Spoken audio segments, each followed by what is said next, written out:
sa lahat ng isyong panrelihiyon sa buhay ng tao. Talakayin ang katotohanan, maging bukas ang isip at tanggapin ang katotohanan. Talakayin ang katotohanan, lahat ng relihiyon ay welcome sa palatuntunang ito. Huwag mahiya, makinig at magtanong sa Talakayin ang katotohanan. At ngayon, narito ang inyong lingkod, Brother Khalid Sanchez.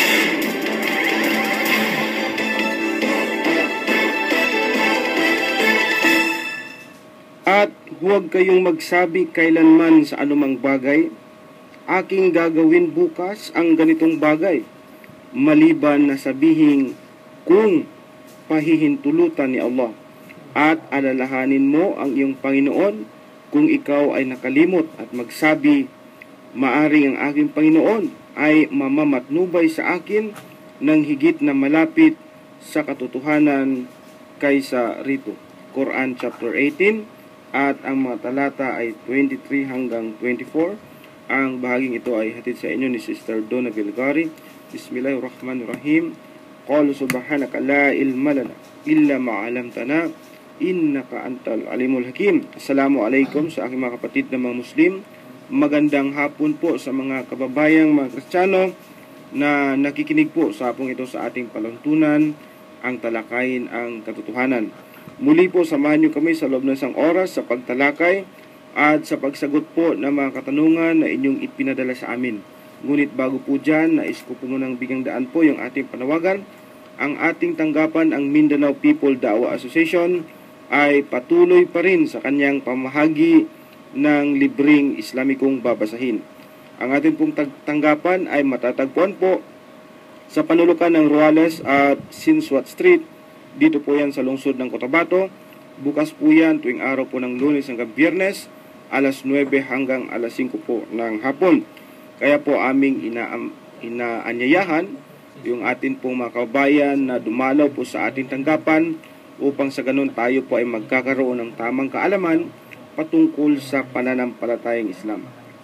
Ito pong ating pangradyong palantunan ay maaari na po makita sa youtube.com. Gagawin po lamang ay i-type or i-search po yung aking pangalan, Khalid Sanchez. Doon po ay inyong makita ang iba't ibang paksa na atin pong tinalakay dito sa ating palantunan. At huwag niyo pong kalimutang i-like po yung aking Facebook page na www.facebook.com/BroKhalidSanchez, capital letters po yan. At sa mga nais naman maging bahagi ng ating palantunan, maaari po kayo magpadala ng inyong mga question sa ating hotline 0915-5063-652. Ulitin ko po, 0915-5063-652. Isa pa, 0915-5063-652.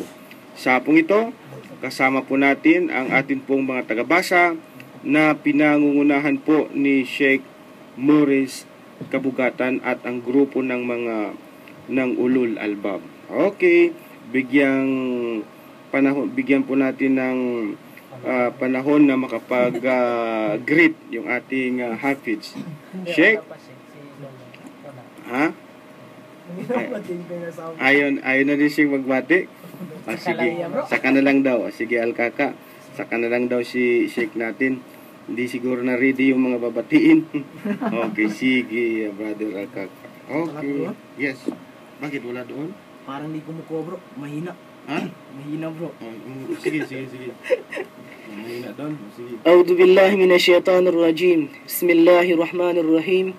Alhamdulillah, wassalatu wassalamu ala rasulillah wa ala alihi wa sahbihi wa sallam wa man tabi'ahum bihsani ila yaumiddin. Amma ba'd. Yaqulu Allah subhanahu wa ta'ala, inna ad-dina inda Allah al-Islam. Sa kanyang pinakamalapit po na kahulugan, katotohanan, ang tunay na relihiyon sa paningin ng Allah subhanahu wa ta'ala ay ang Islam. Mga kapatid sa pananampalatayang Islam, bago po tayo magsimula sa ating palatuntunan, sa ating programa na talakay ng katotohanan, ay binabati ko muna kayo ng isang pang-universidad na kapayapaan. Ang kapayapaan po ay sumainyo. Nawa po sa mga kapatid po natin, sa mga kababayan po natin na mga Kristiyano na walang sawang sumusubaybay sa ating programa, Magandang hapon po sa inyong lahat. So mga kapatid sa pananampalatayang Islam, ang ating mga programa, ang ating mga tinatalakay sa hapong ito ay patungkulin po sa Islam. So makinig po tayo at alamin natin kung ano yung makapagbibigay ng pakinabang sa atin, para nang sa ganun ay wala tayong ibang mapupuntahan sa araw na muling ibabangon kundi sa paraiso ng Allah. Sinabi po ni Umar bin Khattab, "Nahnu qaumun a'azzana Allahu bil Islam, fa idza ibtagayna al izzata bighairihi adallana Allah."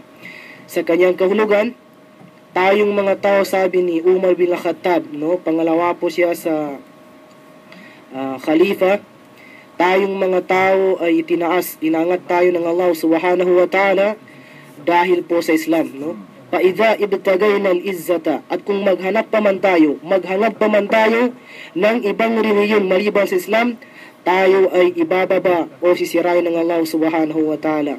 Sa huli po, binabati ko ang aking mga kaibigan na sa lahat po ng ulul albab, kasama na yung mga kasama natin ngayon, bro.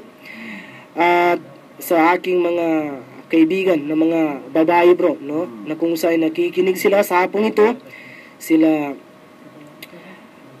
Sam, Pendong Zakaria, si Aliyah, Pendaliday, yan po sila, at higit po sa lahat ay kay Ma'am Halima Angkad. Nawa po ang kapayapaan ay sumainyo. Back to you, brother. Okay. Yan si Brother Akaka. Test mic mo daw siya kung medyo okay na siya. Sabi niyo, halu. Wala talaga. Isa pa. Halu. Ha? Hello. Wala. Ayan na. Wala pa rin. Ano ba yan? Pinapasukan ng demonyo. Wala pa rin. Pinapasukan ng demonyo. Basag ka na ng voice na sabi nila kapag basag daw aking boses, lalong gumaganda. Relax naman. Bro, sino Isa pa, Sheikh. Isa pa. Halu. Sino ba yung nagsinungaling?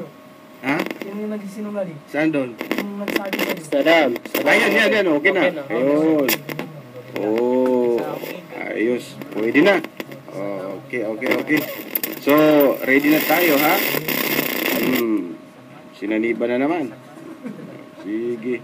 Kailangan na talaga ito papalitan ng bagong instrument. Sige daw, Sheikh. Halu. Salam. Lugi. Ha? Wala pa rin. Wala pa rin. Okay na. Sige na. Okay na. Okay. Sige. Okay. Dito rin pala si si Brother Amose at saka si Brother Mamitadem. Hi sa inyo dyan. Ha? Hi na lang, ha? Okay. So, unang katanungan mula po kay Abdul Aziz Guillermo. Sabi niya, Assalamualaikum, Brother Khalid. Waalaikumsalam, rahmatullah. Balik Islam po ako. Ang tanong ko lang ay, kung mayroon bang mabasa sa Biblia na Islam ang relihiyon? Okay. Ang tanong niya, Sheikh, ay, kung meron bang mabasa sa Biblia na Islam ang relihiyon? Alam niyo po, kapag may mabasa po sa Biblia na Islam ang relihiyon, sinisiguro ko po sa inyo, wala nang Iglesia ni Cristo ngayon, wala nang Katoliko, wala nang born again, wala nang Protestant, dahil may nabasa Islam ang relihiyon. Bakit pa naman magtayo ng ibang relihiyon, Brother Akaka, di ba? Common sense lang po yun. Kapag may mabasa pong Islam ang relihiyon ayon sa Biblia, wala na magtayo ngayon na iba pang relihiyon. Wala nang Iglesia ni Cristo kasi may mabasa ngayon. Pero ang kagandahan po ay ganito. May mabasa bang Islam ang relihiyon ayon sa Quran? Ganun dapat. Meron bang mabasang ang relihiyon ay Islam ayon sa Quran? Meron po. Sa Quran, merong mabasa na ang relihiyon, binasa kanina ni Brother Akaka. Sa chapter 5, ang aya po ay 3. Dito muna lang Sheikh simulan. Ganito po yan sa kanyang Arabic. Iqra. A'udhu billahi minash shaitanir rajim. اليوم أكملت لكم دينكم وأتممت عليكم نعمتي ورضيت لكم الإسلام دينا Sige lang, marinig din naman siya. Kahit na mahina lang doon sa audio, pero marinig ka naman din sa buong mundo. Ganito po sa kanyang pinakamalapit na kahulugan. Sino magbabasa? Si Al-Kaka. Okay, ganito. Yan. Al-Kaka. Ang sabi. Ikra. Sa araw na ito ay pinaging ganap ko ang inyong relihiyon para sa inyo, at nilubos ko ang aking paglingap sa inyo, at aking itinakda sa inyo ang Islam bilang inyong relihiyon. Ang sabi niya, aking itinakda sa inyo ang Islam bilang inyong Relihiyon. relihiyon. So, sa Quran, mababasa na ang relihiyon ay Islam. Yes. Ngunit ang tanong ng ating kapatid, Marahil siya ay Kristiyano, bro. Oo. At doon niya itatanong sa kanyang batayan. so, ang tanong niya ay, may mabasa ba sa Biblia? Sa Biblia po, wala pong mabasa na ang relihiyon ay Islam. Ngunit merong mabasa sa Biblia tungkol sa tinatawag na dalisay na relihiyon. Dalisa na relihiyon. Na kapag pag-aralan mong maigi kung ano itong sinasabing dalisay na relihiyon, lumalabas na ito po ay Islam. Sapagkat ang Islam, ito ay dalisay na relihiyon. Ano ba yung tinutukoy niya, bro, na dalisa na relihiyon? Okay. Babasahin ko ang sinabi ng Biblia tungkol po sa dalisay na relihiyon. Ito po ay mababasa natin sa aklat po ng Santiago. Ang kabanata ay 1 at ang talata ay 27. Ganito po ang sinasabi. Ang dalisay na relihiyon, binabanggit dito, may dalisay na relihiyon. Ang dalisay na relihiyon ay walang dungis sa harapan ng ating Diyos at Ama. Ay ito, dalawin ang mga ulila at mga babaeng bao sa kanilang kapigatian at pag-ingatang walang dungis ang kanyang sarili sa sanglibutan. Dito po sa talata may sinasabi na meron pong dalisay na relihiyon. Dalisay na relihiyon. So, maaring itanong nyo, ano ba itong dalisay na relihiyon? Ito po ay walang iba kundi ang Islam, sapagkat ganito po ang sinasabi ng ating maluwalhating Quran tungkol po sa dalisay na relihiyon o dalisay na pananampalataya.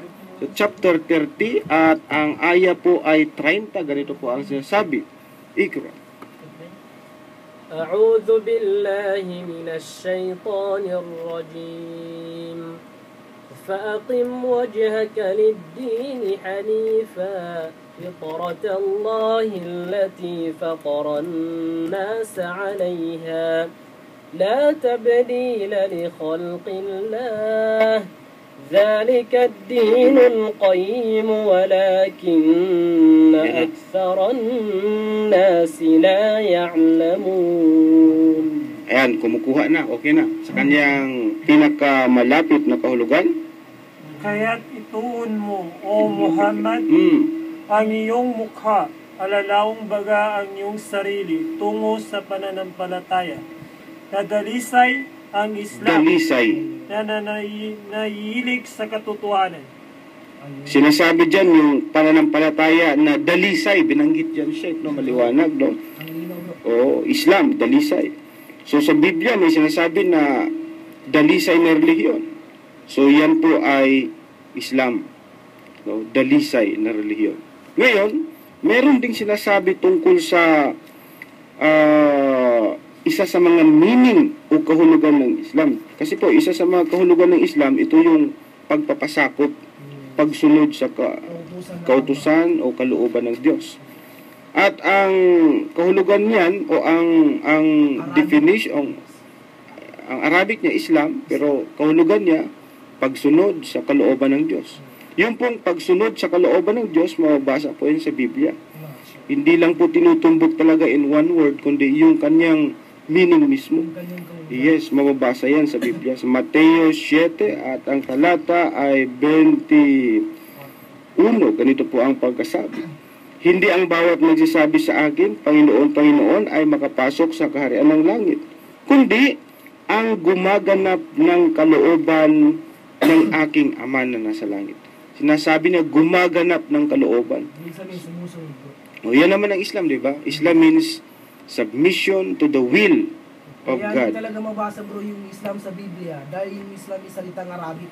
Sa Arabic yan. Ang Islam is Arabic at ang Biblia, itong hawak ko Tagalog, hindi mo talaga mabasa yung Islam dyan. No? Pero kung hindi sana nila pinalitan, kasi nga ang Biblia dumanas ng iba't ibang revision. No? Ginagamit nila bro yung Arabic. Correct. Aramaic. Correct. Okay. So yun po ang aming kasagutan no, sa isang brother po natin na nagtanong. Galing po kay Aliboy Bacolod. Ganito po ang kanyang tanong, Bro Khalid. May itatanong ako. Ang Gregorian calendar ba ay napapaloob sa Biblia? Minsan ay naging topic natin dito yung tungkol sa kalendaryo, Brother Akaka. Tanong niya, ang Gregorian calendar ba ay napapaloob sa Biblia? Ang sagot ko po hindi. Ang Gregorian calendar ay hindi po yan matatagpuan sa Biblia. Meron pong mga may buwan po na binabanggit ang Biblia pero hindi po katulad nitong buwan na sa Gregorian, katulad ng January, February, March, wala yan sa Biblia. Ang mga buwan sa Biblia na binabanggit ay katulad ng Nisan. Nisan, yan no? Yan ang first month of the year, yung Nisan. Mababasa yan sa aklat po ng Esther. Basahin ko Alkaka ha, para sa ating isang kapatid na nagtanong. Sa aklat po ng Esther, take note niyo po dyan, ang kabanata ay 3 po yan siya, 3 ang kabanata at ang talata ay 7, hindi ko mahanap. Importante mayroong talata. 3:7 ng Esther. So wala po yan. Ngayon, ito ang kapag meron kang sipo, no, apektado lahat ng census mo. Pero sige lang, patuloy pa rin tayo sa paglilingkod. Ito po ay ipinangalan mula po kay Pope Gregory XIII. Kaya tinawag siya Brother Akaka na Gregorian calendar kasi ipinangalan ito kay Pope Gregory.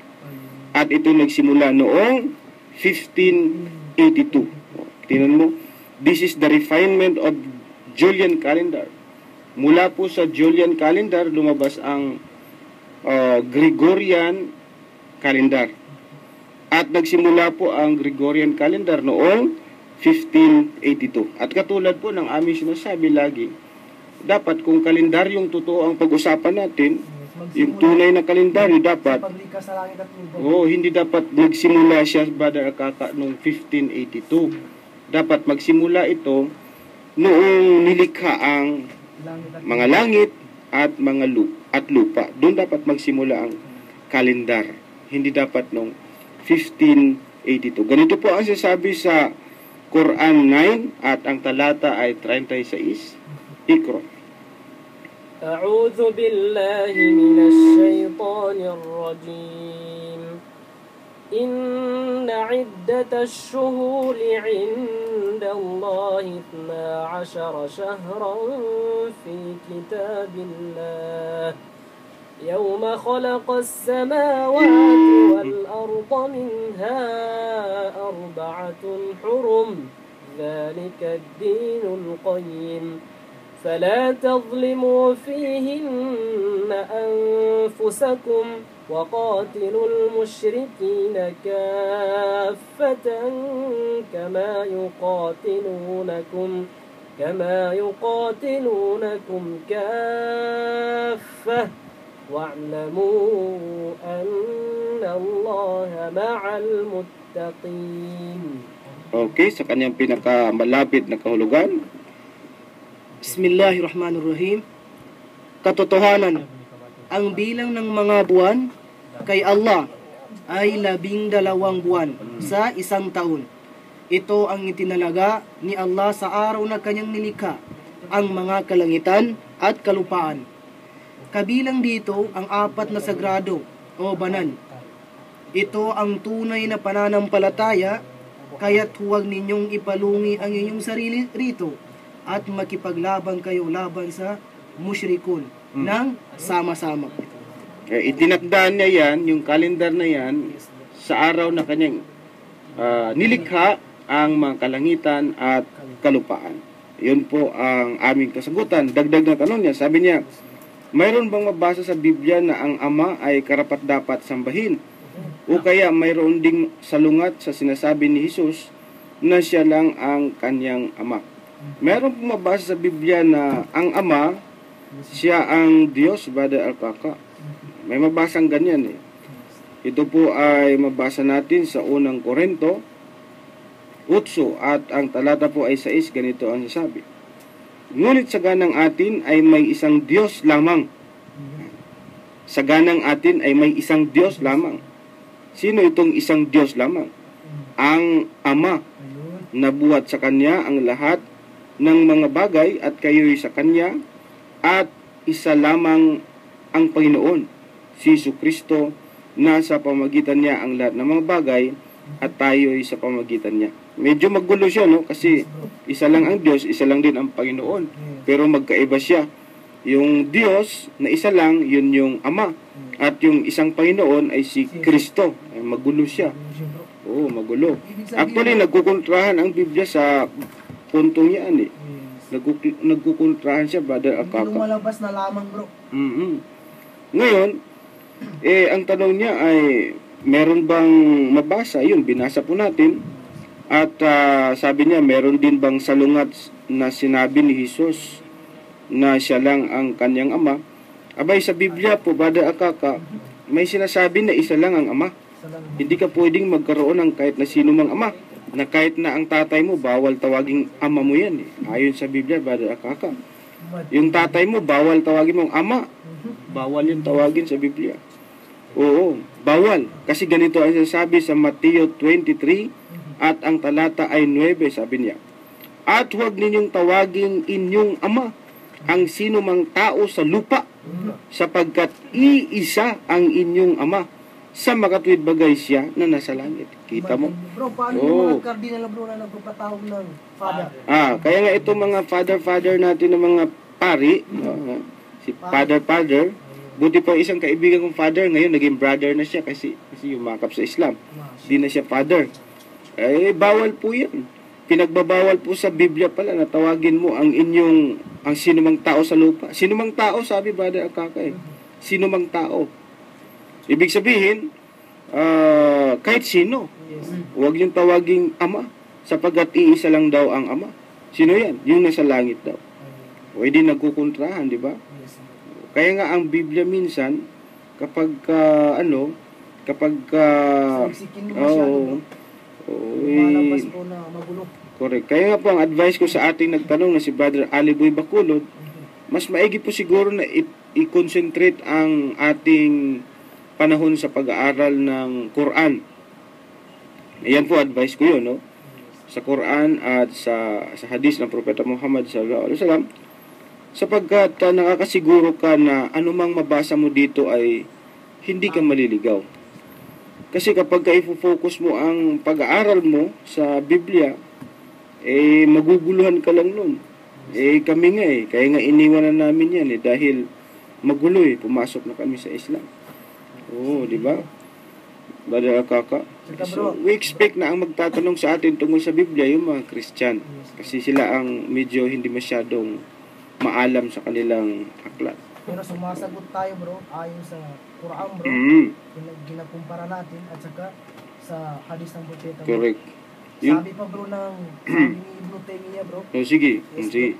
Sabi niya, bro, sinabi ni Imam Ibn Taymiyyah, man faraka dalila dalla sabil wa ma dalila illa bima jaa an-nabiy sallallahu alaihi wasallam. Sa kanyang kahulugan po, ang sinumang tao na paghiwalayin niya, no, yung Quran, no, at saka yung hadith, bro, ay tunay na siya ay naligo, bro, at walang dalil, walang katibayan maliban sa kung anuman ang dumating sa Propeta Muhammad sallallahu alaihi wasallam. Correct, tama yun. Kaya nga yun ang pagtuunan natin ng pansin. Huwag na yung Biblia. Kasi bilang isang Muslim, ang pananagutan natin ay ang Quran at hindi ang Biblia. Ang Diyos sa Quran, wala po siyang ama, wala rin po siyang anak. Suratul Ikhlas, Sheikh, di ba? Pakibasa nga, Sheikh, ang Suratul Ikhlas, ang buong kabanata nito, Iqra.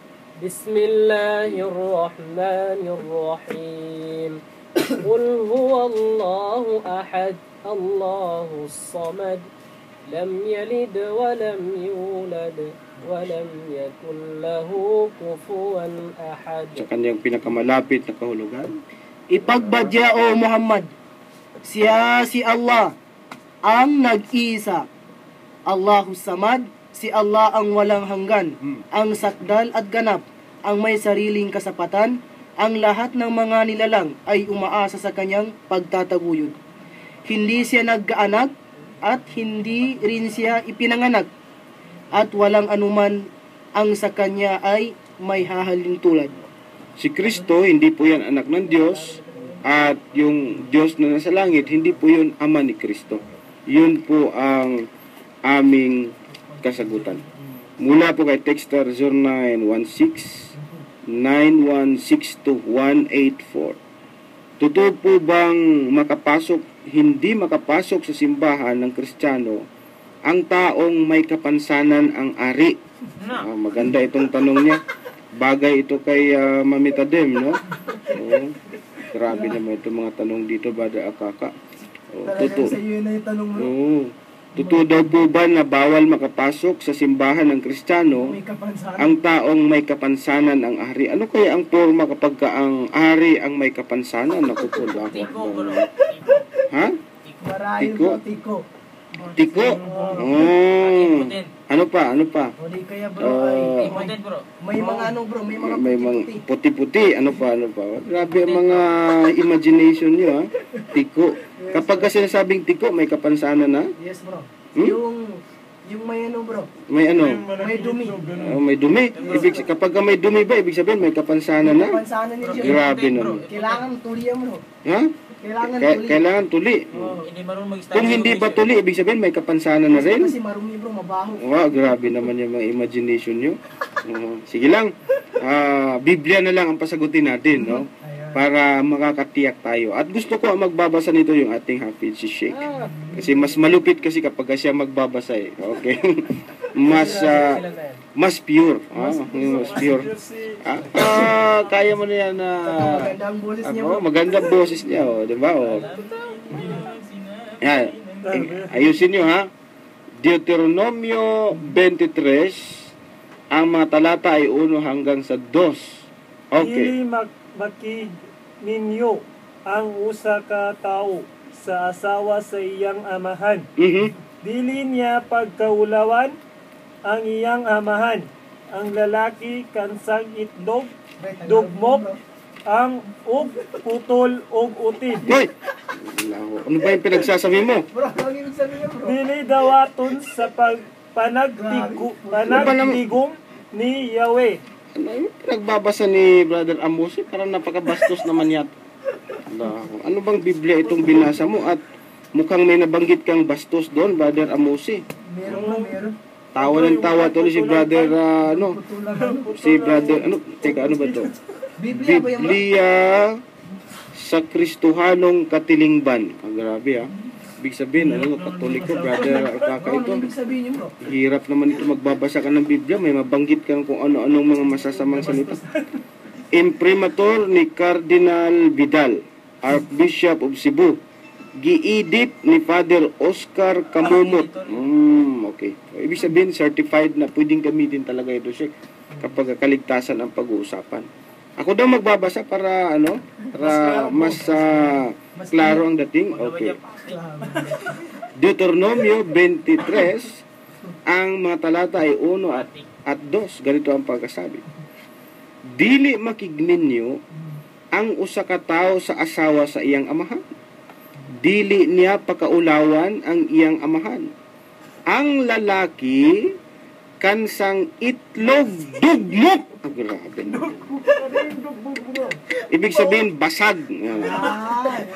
Og putol og utin. Mahirap sabihin yung salita talaga. Ingatan mo. Binasa niya talaga. Kay Brother Mag. Lalaglag na yung dila mo sa kakatawa, Brother Ramon. Dili dawaton sa panagtigom ni Yahweh. Ayan. Grabe talaga. Bro, ano ibig sabihin? Tagalog mo, bro. Tagalogin ko Hindi pwedeng mag-asawa ang isang tao sa asawa ng kanyang tatay. Hindi niya pahiyain ang kanyang tatay o ipahiya ang kanyang tatay. Ang lalaki na basag ang bayag at putol ang OTIN. Kasi mahirap kasi kung idiretso mo shake, nasa radio tayo. Kaya ang sabihin na natin yung letra na lang, no? O-T-I-N. Nasa Biblia po yan. Kapag ka putol ang O-T-I-N, ayon sa Biblia, ay bawal pumasok sa simbahan. Putol na nga. Hindi ka pa papasukin. Basag ka pa, bro. Oo, dalawa. Bro, kung may kapasan, pwede. Ay, sabi niya dito, basta ang maliwanag na sabi sa Biblia, na kapag basag ang bayag mo, Brother Alcaka, at putol ang OTIN mo, mamitadem, naku po, bawal kang pumasok sa simbahan. Itong ganitong mga tao pala, wala itong kaligtasan, no? Yes, bro. Paano yung mga ipinanganak na ganyan, bro? May kapansanan Ano sa Biblia, bawal pumasok. Basahin na natin sa Ilonggo. Paano yung mga babae, bro? So, meron. may specify na babae, lalaki? Di, lalaki talaga. Wala naman kasing bayag ang mga... ikaw talaga, Brother. Meron, bro, Matt. Excel. Bakit yung mga babae, walang basag na ano yan, di ba? Ito. Ilonggo tayo. Dili kwaon sang isa ka lalaki ang asawa sang iamay. Dili niya pag-abusaran ang iamay. Hindi makasulod sa katilingban ni Yahweh ang bisan sino nga lalaki nga ginkapun. Oy. Ukon na utdan sang kinatao. Ibig sabihin naputulan. Yeah, bro, mas Pero mas masahol itong sa Biblia na Bisaya kasi grabe naman yun. Salita ng Diyos, tapos may mga UTIN, tapos may basag pa na ito ang kapag kaanoin mo, ito ang mas malupit dito, Brother Akaka. Kasi kapag ang isang tao papasok sa simbahan, paano mo madidetermine na yung pumasok sa simbahan ay basag ang kanyang bayag o di kay putol ang kanyang simple lang yung sagot dyan, bro. UTIN? Simple lang yung sagot dyan, bro. Anong sagot doon? Barang, bro. Paano mo nang makita kung hindi mo barang? Pwede, may punto. So, ibig sabihin, kailangan may gwardiya sa entrance. Na ang trabaho niya ay tagahubad lang. Taga-ubad, bro. Di ba pong Para- dali yung pagkita, bro? Ano ba? Hindi ba pwedeng idaan na lang sa x-ray machine? Magkabahay At pa least sila, hindi bro. masyadong nakakahiya. Mahal naman yung Wala man Teka muna. Ayusin natin dahil ang pinag-usapan natin, salita ng Diyos, ha? Huwag tayong maging bastos dahil salita ng Diyos ang pinag-usapan natin. Pero ang problema, binabasa natin, bastos, salita ng Diyos eh. Wala tayong Sa Biblia eh, no? Sabi dito na hindi pwedeng pumasok sa simbahan yung itlog dugmok. Ikaw nga mag-pronounce, Brother Mamitadim, kung tao. Itlog dugmok. Sabi mo, Brother. Brother, Kaka, kaya mo ba? Yes, bro. Sige daw. Itlog. Dugmok. Ibig sabihin, bro. Yung Kung sa itlog- Tagalog pa, wasak. Okay. Ganun. Basag, no? Ngayon, ang sabi ni Brother Akaka, para malaman kung itlog dugmok o putol ang OTIN, dapat hubaran. Aba, anong nangyari ito eh? Hindi na pala pagsamba ang pinupunta natin doon, hindi hubaran. Ano ba to? Magpapakitaan ba tayo ng natin? Pero bro, bakit Kamandag. Bro, bakit niya sinusunod ng Gilas. mga pastor, bro? Wala tayong nakita sa iba na ganyan ko yung ginagawa. Pero ito ang requirement eh. Dapat di ka pwedeng pumasok doon. Ang problema dyan, Brother Akaka, hindi lahat ng pumapasok dyan ay nakakasigurado kang hindi basag Basag. o di kaya hindi putol. So para makasigurado, tama yung suggestion niya na huhubaran. Makikita mo yun na siya ay putol o hindi. Pero ang tanong, Brother Akaka, hindi mo naman makikita kung basag o di kay dugmok ang itlog niya. Ano mo bro, ipapasok mo. Ano ipapasok? Yung sa kanya, bro. Ano ibig sabihin? Kung may asawa na siya, bro. Hindi kung babae yung Kung putol siya, madaling makita. Visual inspection lang ang tawag dyan eh. Visual inspection, makikita, pasilip nga. Kahit hindi mo nahubaran, sisilipin mo lang. Kita mo, putol yan ah. Putol. Hawakan Hindi ka mo na pwede. lang, bro. Hindi na pwede. Ngayon, kapag kahubaran mo makikita, hindi mo makita kung basag ang kanyang ano. So, ang mangyari yun, tama yung sinabi ni Mami Tadim, hahaplusin. At saka, bro. Teka lang, Kailangan, bro. Yung God niya is babae. Babae ang magbabantay. Bro, babae. Babae ang, Babae yung magiging God, bro. Para kung... kawawa naman yung babae. Wow. Kasi sa Biblia, kapag ang isang babae, kanyang hahawakan yung basag na itlog, brother Alkaka, kailangan puputulan siya ng kamay. Wala pa rin lusot. Sa Biblia yun, bro. Sa Biblia yun. Kailangan puputulan siya. Kapag ka nakahawak ang isang tao ng itlog, kailangan puputulin ang kanyang kamay shake ayon sa Biblia. Bro, Kahit asawa niya, bro. Kahit asawa niya. Kahit itlog na sa...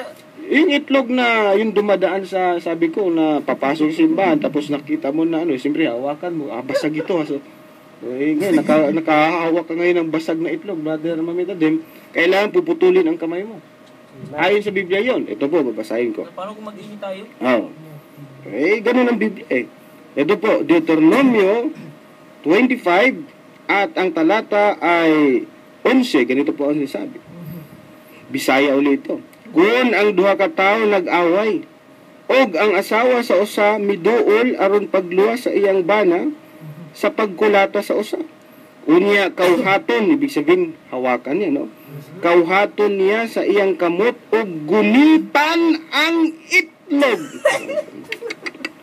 Putla ang kamot sa babae sa walay ko kaluoy. Putla, ibig sabihin putulin. Putulin ang kamay. Oo. Kaya nga bawal po, wala kang ilulusot nito eh. Kung ikaw tag-inspector ka ng mga basag na mga itlog, brother Akaka, the only way para malaman mong basag ito, hawak-hawakan mo, nako, pagkatapos mong hawak-hawakan, ayon sabihin, puputulin din pala. Ibig sabihin, bro, pwede yan, bro. Bro, may sa Tagalog. Meron sa Tagalog. Meron. Basahin natin sa Tagalog. Yung dalawa, bro, meron pa yung isa. Ito, Tagalog. Yung basag. Basag ang bayag. Nabasa na yun. Nabasa na natin kanina. So, dyan pa lang, malalaman mo, brother Akaka, na meron pala itong tinatawag na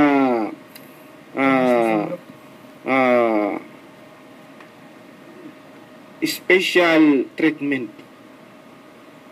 May special treatment pala. Dahil bakit? Kapag basag ang iyo at putol, hindi ka pwedeng pumasok sa simbahan. Kung yung kumpleto, hindi basag, hindi putol, pwede siyang maligtas. Yung mga putol at basag, wala siyang kaligtasan. So, special treatment pala ito. Di, paano naman yung iba? Paano naman si Brother Akaka? Si Mami Tadim?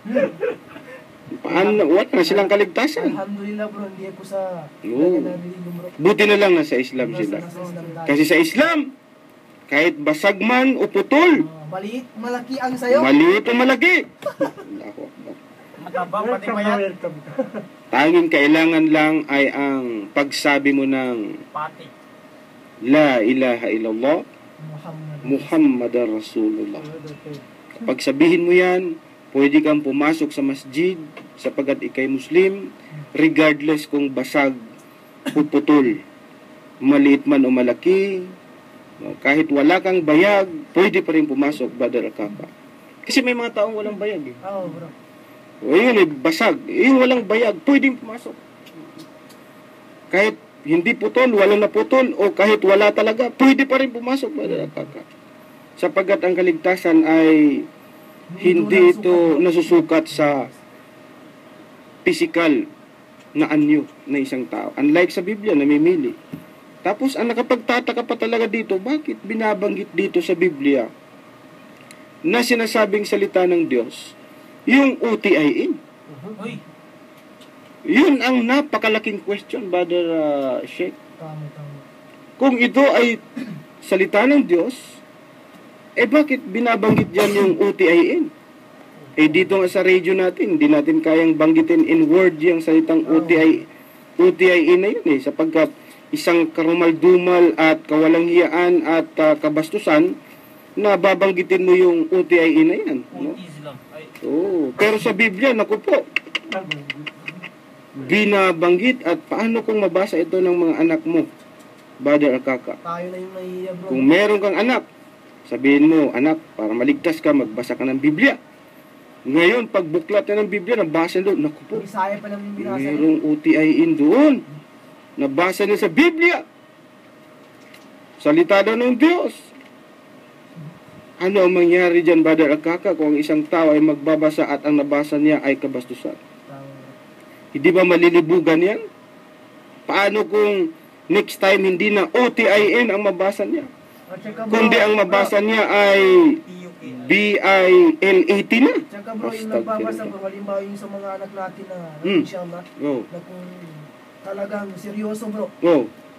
seryoso sa kanyang pagbabasa bro. Oh. So paano kung yan ay talagang isilang katuparan niya bro, Oh. isinagawa niya, Isa sa buhay niya. isa sa buhay niya. Di mawiwindang ang buhay niya. Ito pa naman ang sabi sa sa Biblia, yung aklat daw ng Diyos, ito raw ay kinasihan ng Diyos. Sa pangalawang Timoteo 3 at ang talata ay 16, ganito ang sinasabi. Pakinggan ni Brother Akaka at apply natin ito doon. no. Ang lahat ng mga kasulatan na kinasihan ng Diyos ay mapapakinabangan din naman sa pagtuturo, sa pagsansala, sa pagsaway, sa ikatuto na nasa katwiran. Inglesin natin para mas higit na maunawaan ng ating mga tagapakinig na hindi masyadong, may mga tao kasing magaling sa sa English Hindi siya masyadong sa Tagalog. Ganito po, every scripture inspired of God is also profitable for teaching, for reproof, for correction, for instruction which is in righteousness. Yun daw mga aklat na kinasihan ng Diyos, yun daw ay magagamit mo sa pagtuturo. Ay yung binasa nating Deuteronomy 23, 1 hanggang 2, na may binabanggit doon na OTIN at basag na bayag. Magagamit mo ba yun sa pagtuturo, Brother Mamita din? Hindi. Ito pa, mapapakinabangan din sa pagsansala, reproof, sa pagsaway, for correction. Yung salita ng Diyos, magagamit mo yun sa pagsaway, sa pag-correct ng tao kapag siya ay nagkakamali. Paano makukorek yung OTIN na binabanggit? Paano makukorek yun? Yun ay isang kabastusang salita na mababasa sa Biblia. Paano makoreksyonan yan? Ito pa, sa ikatututo na nasa katwiran. Paano ka magiging righteous person? Matuwid. Kung ang binabasa mo ay kabastusan. Di po ba? So the point is this, kung ito po ay talagang salita ng Diyos, na sinasabi nila na ang Biblia ay salita nga ng Diyos, bakit may mabasa tayong mga OTIN dyan siya? Basag ang bayan. Itlog dugmok. Allah. Dagdagan nga natin para medyo ma-enlighten yung ating mga tagapakinig. Yung mga itinulong sa amin bro. Oo, dagdagan natin. Ito pa. Biblia pa rin ito, Sheikh. Biblia pa rin. At kapag i-analyze mo, ito raw ay salita talaga ng Diyos. Si Alkaka naman ang pabasahin natin dito. Hindi, mas maganda Mamita din. Dito gusto ko si Mamita din, gusto ko siya. Mamita, ayusin mo lang. Okay. Ezekiel 23, Bro, nakita na bumasa bro. 1 hanggang, yan, yung buong na yan. Ayusin mo ha. Teka, habang binabasa mo, huwag ka magtawa ha. Ito, dito para mas man. Ayaw mo. Ayaw niyo makita sa video. Sige. Ngayon lang nagbasa. Miyagot kanako Mm. ang pulong ni Yahweh, anak sa tao, may nagsuong babae sa usa ka inahan. Gikapan pa sa pagkabataan no nahimo na sila ayusin. Sabi ko nga siya, huwag kang tumawa eh. Ayusin mo. Sabi ko sa'yo, huwag kang tumawa. Ituloy mo. Itong, biglang humahagalpak sa tawa. Ulitin mo. Biblia yan, ah. Biblia yan, eh. Sige. Ayusin mo. O, sige. Sabi ko sa'yo, sige. Miabot kanako ang pulong ni Yahweh. Anak sa tao. May managsuong babae sa usa ka inahan. Gikan pa sa pagkabatanon.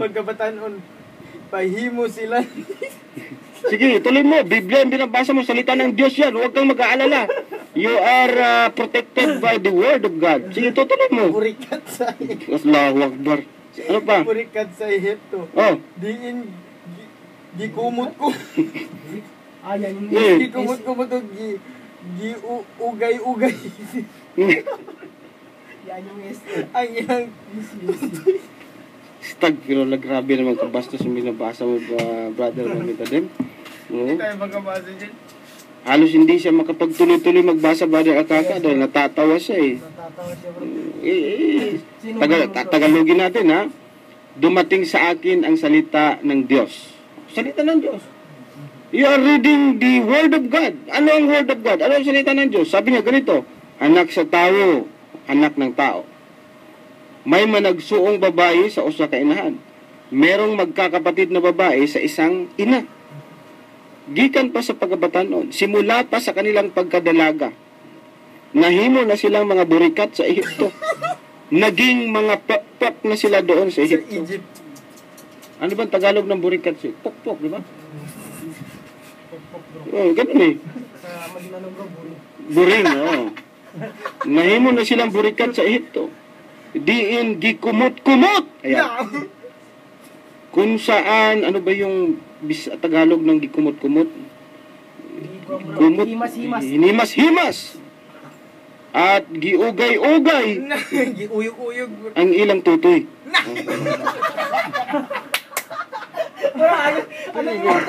Tutoy. Ano yung utim, bro? Suso. Biblia eh. Huwag tayo magbago kung ano ang nakasulat dyan dahil maliligaw ka lalo, brother Akaka. Nasa Biblia yan eh.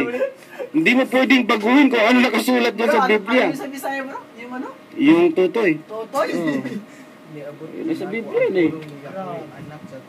O yan ba yung sinasabi natin salita ng Diyos na siyang magliligtas sa atin? Na siyang sandigan ng ating paniniwala para tayo ay maliligtas? Maliligaw ka. Maliligaw na mas mamita din, bro. Kapag ka-memorize mo pa yan eh, siguradong ma-inspired ka sa libog, brother Akaka. Libog ngayon ang abutin mo. Malilibog ka. Dahil ang salita ng Diyos nagpahayag kung paano gagawin yung paghawak doon sa tutoy ayon sa Biblia. Yun pala ay kumut-kumutin at ugay-ugayin. Sinasabi. Subhanallah. Grabe kalaswa. May nagsuong babae sa Kaya nga kung may mag-file siguro sa atin dito ng kaso dahil sa kalaswaan natin, walang ibang masisi nito kundi Biblia eh. Dahil nagbabasa lang to kami, hindi kami nagbabasa ng mga bagay na walang batayan. Evidence of Biblia. Ang isang tao kapag siya ay nagbabasa ng Biblia, siya ay dapat protektado dapat. O siya dapat ay makakasiguro na ang binabasa niya ay walang halong kabas. Dapat bro, malawak din yung pag-uwi. Meron ito sa English, bro. O rin. Dadagdagan natin, Brother Matt, ikaw pa rin na magbabasa. Yan ay isang bagay na Ito ba itong mga bro? hindi, konti lang. Yan. Ezekiel 23 at ang talata ay 20, Brother Matt. Ganito naman ang sinasabi. Mas maganda kung dito para mas klaro. Oh. Dito bro, sa dito. Yan, yung pula. Ito lang? 20, yung pula. Dito lang bro. Dito lang, masa. Saudi. Oh, hindi ka makita. Ito. Sige.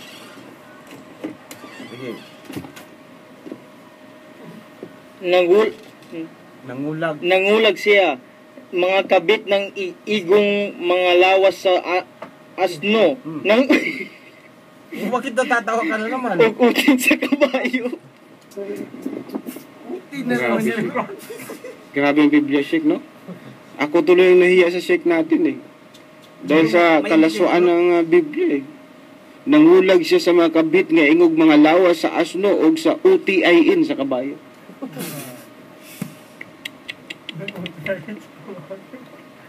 Paano ka maliligtas, Brother Alkaka, kung ganyang aklat ang binabasa mo?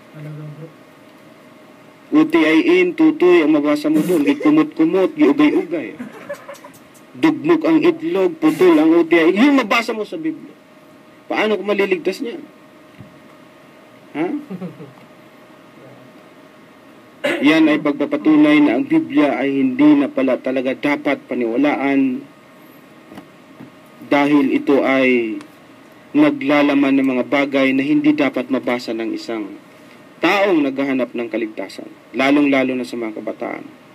Naglalaman ng mga bagay na sobra kabastos. Sobra kabastos. Anyway, yun po ang aming pahapyaw. Marami pa sana.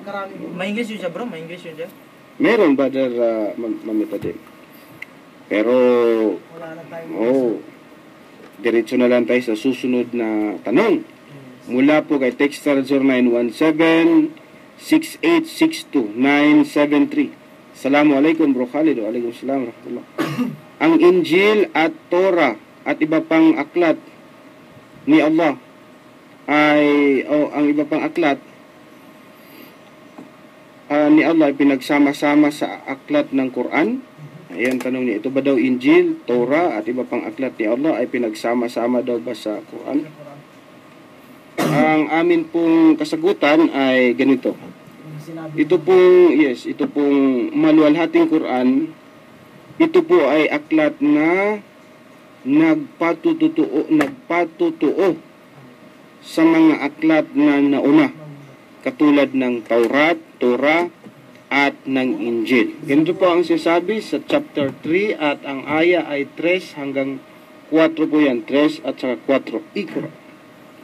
أعوذ بالله من الشيطان الرجيم نزل عليك الكتاب بالحق مصدقا لما بين يديه وأنزل التوراة والإنجيل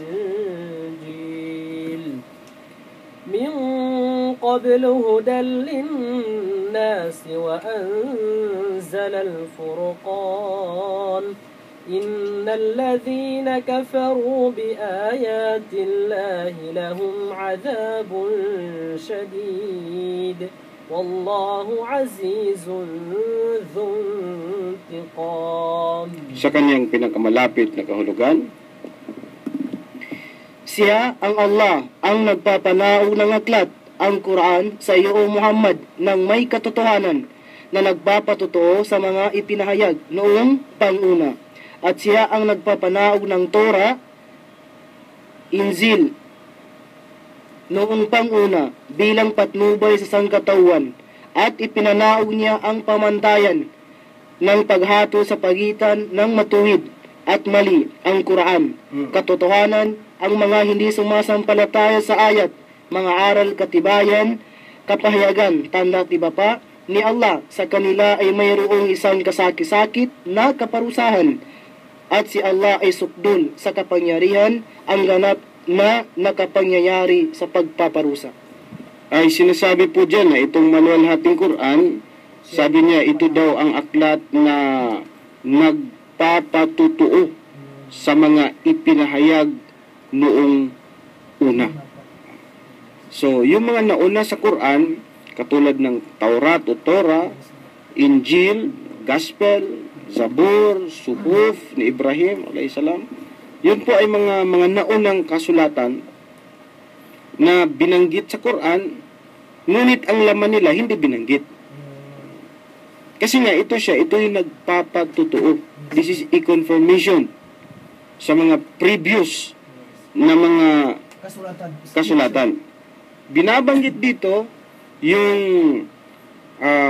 Taurat, ngunit ang laman niya hindi na binanggit sapagkat yung Injil at saka sapagkat yung Torah kasi, Brother Akaka, ito ay isang gabay, patnubay na para ito sa mga Hudyo. Yung Taurat. Para, yes, yung Torah. The law. Para yan sa mga Hudyo. Sa chapter 5 at ang aya ay 44 ng Quran, ganito po ang sinasabi. Ikra.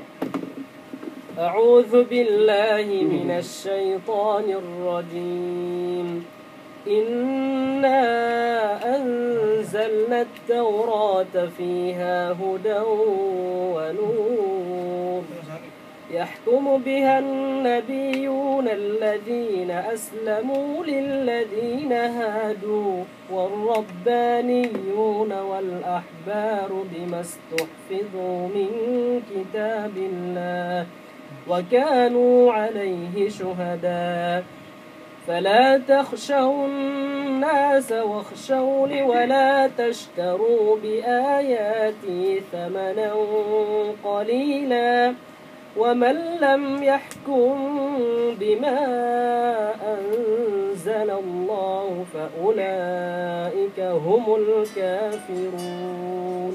Ganito po sa kanyang pinakamalapit na kahulugan sa 44. Sino ang magbabasa? Brother Amosi? Yeah. Sige. 44? Katotohanan haming ipinanahog ang Torah, ang mga batas na ibinigay kay Moises. Naririto ang patnubay at liwanag na sa pamamagitan nito ang mga propeta na nagsuko ng kanilang sarili sa kalooban ni Allah ay umato sa mga udyo at ang mga rabbi at mga pari ay umatol rin sa mga udyo. Sa pamamagitan ng Torah, makarahang ang mga propetang ito sapagkat sa kanila ay pinagkatiwala ang pangangalaga sa aklat ni Allah. Ang Torah at sila ay mga saksi rito. Kaya't sila ay huwag ninyong katakutan sa pagpapatupad ng aking batas. Ayan. Sinasabi diyan na ang Taurat, ibinaba niya ito kay Moses. Narito yung patnubay at liwanag at sa pamamagitan nito ang mga propeta na nagsuko ng kanilang sarili sa kalooban ni Allah ay humatol sa mga Hudyo. So kapag merong yung mga propeta, sila po ay humahatol sa mga Hudyo at ang batayan nila ay yung Torah, yung Taurat, hindi yung Quran, sapagkat ang Quran ito yung huling kapahayagan. Yung Injil naman o Gospel, ito rin ay isang patnubay at liwanag din. Ganito po ang sinasabi sa chapter 5 at ang talata ay 46. Ikra. أعوذ بالله من الشيطان الرجيم وقفينا على آثارهم بعيسى ابن مريم مصدقا لما بين يديه من التوراة وآتيناه الإنجيل فيه هدى ونور ومصدقا لما بين يديه ومصدقا لما بين يديه. Sige. Okay na yun. Ganito po sa kanyang pinakamalapit na kahulugan. Ako naman. At sa kanilang yapak ay aming isinugo si Jesus, ang anak ni Maria, na nagpapatutuo sa Torah o mga batas, na dumatal ng una pa sa kanya, at aming ipinagkaloob sa kanya ang Injil o Ebanghelyo, na naririto ang patnubay at liwanag at nagpapatutuo sa Torah, mga batas, na dumatal bago pa rito. Isang patnubay at paalaala sa mga almutakon, mga matimtiman, matutuwid sa pananampalataya. Sinasabi dito, ang Taurat, ibinigay ito bilang pagpapatutuo sa ang Injil or Ebanghelyo, ibinaba kay Jesus bilang pagpapatutuo sa Taurat Ganun, no? Ang Quran naman, ibinaba sa Propeta Muhammad sallallahu alaihi wasallam bilang pagpapatutuo sa lahat ng aklat na nauna. Ganun pala yun, sunod-sunod. Yung Injil o Gospel, ibinaba para patutuhanan ang Torat ni Musa alaihi salam.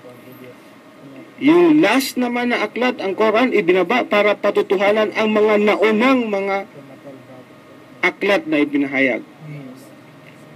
Ngunit yung laman po ng mga naunang mga aklat na iyon, hindi na po yan mabasa sa maluwalhating Quran sapagkat hindi po ito para sa panahon o sa mga tao sa kanilang kapanahonan. Yun pong Torah para sa mga Hudyo, Gospel, ganoon din. Ang Quran, hindi lamang para sa mga Hudyo, para sa lahat. General na siya. At ang Quran, binanggit din sa naunang kasulatan, Brother Akaka. Para hindi masabi nila na ang Quran ay gawa-gawang aklat, sa naunang kasulatan, binanggit din na lalabas ang Quran. Kaya parang ang nangyari, binanggit ng Quran ang mga naunang kasulatan at ang mga naunang kasulatan binanggit din nila ang Quran. Parang ganun ang nangyari. Yun ay patunay, bro. Yun ay galing sa Allah mismo. Katulad halimbawa sa Revelation, nauna kasi yung Biblia, no? Pahayag 5 at ang talata ay 1, ganito po ang pagkasabi. Ito po yung Quran. And I saw in the right hand of him that sat on the throne a book written within and on the back, sabi niya, closed, sealed with 7 seals. Yun na yung patik na sinasabi sa Bisaya. Nakita raw yung pagtingala ni Juan sa langit, nakita niya doon sa may nakaupo sa trono na meron siyang hawak-hawak na aklat na kung saan ang likod at ang harap nito ay meron siyang 7 silyo. Ngayon bro, sa lahat ng aklat bro, yes, wala kang matatagpo na 7 silyo ang likod at harap, maliban sa Quran. Maghanap ka ng aklat na mayroong silyo ang likod at harap. Wala kang makitang aklat sa buong mundo maliban sa Quran. Merong silyo sa likod, meron ding silyo sa harap, at ito ay 7. 7. Yun po. Sa Arabic pa yan siya bro, is Masani. Masani. Yan, binanggit sa Quran din. Pero wala na tayong oras, Brother Akaka, no? Sayang, no? Biti na naman yung ating panahon. Siguro ako na lang ang magpapaalam para sa inyo, Brother Akaka. Maraming salamat sa inyo kay Sheikh Morris Kabugatan, Brother Akaka, maraming salamat. Kay Brother Mamitadem at kay Brother Amose. At sa lahat po na patuloy na sumusubaybay sa aming palatuntunan, maraming salamat po sa inyo. Sa mga taga-pakinig natin dito sa Pilipinas at maging sa iba't ibang dako po ng daigdig sa Saudi Arabia, Qatar, sa Kuwait, Bahrain, at sa lahat na maabutan ng ating patuntunan.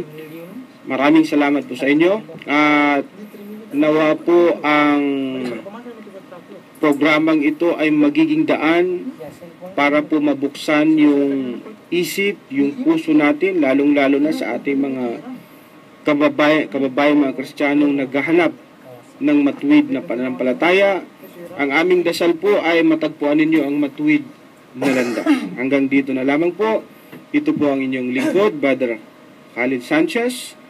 Assalamualaikum warahmatullahi wabarakatuh. Inyo pong napakinggan ay isang bayad na programa.